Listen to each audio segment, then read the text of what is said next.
At 3:30, we got West Virginia, who's 1-1, traveling to Pitt, who's 2-0. West Virginia favored by 2 points on ESPN2. Garrett Green has gone 32 of 51 so far this year, thrown for 397 yards, 3 touchdowns, 0 interceptions. CJ Donaldson Jr. has had 26 carries for 167 yards and 2 touchdowns. And Hudson Clement has had 6 catches for 73 yards and a touchdown. Eli Holstein has gone 50 of 75, thrown for 635 yards, 6 touchdowns, 2 interceptions. Desmond Reed has had 33 carries for 293 yards and a touchdown on the ground. And Konata Mumpfield has had 10 catches for 179 yards and 3 touchdowns. Pitt is 62-41 all-time against West Virginia. Last game did go to West Virginia in 2023, and West Virginia has won 4 of the last 5. 3 of the 5, though, were one-possession football games, and in those 5, and in those 3, West Virginia went 2-1 in them.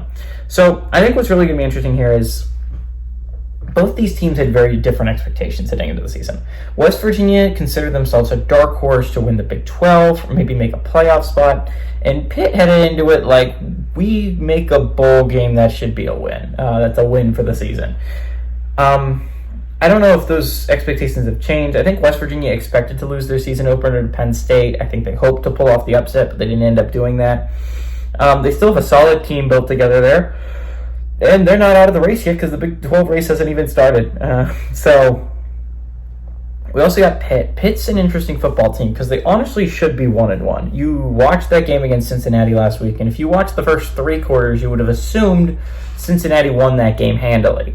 Instead, Pitt ended up pulling off a 21-point comeback, pulling it back, and winning that football game. That really sucks for Cincinnati. We talked about Cincinnati a little bit earlier. That was a big win for Pitt, though. Eli Holstein looked really solid in a game where he needed to be really solid and spectacular. He's going to need to be really solid and spectacular in this game. Garrett Green has shown what he's able to do in last season, and he's a solid quarterback. So it's going to be a rough one for Pitt. I think this is going to go poorly, on all honesty.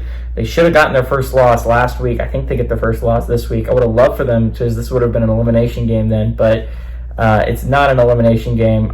Only elimination game for West Virginia. I do think West Virginia is the better football team here, as shown by the spread. I don't think it's that crazy to say. I think West Virginia wins and covers on the road.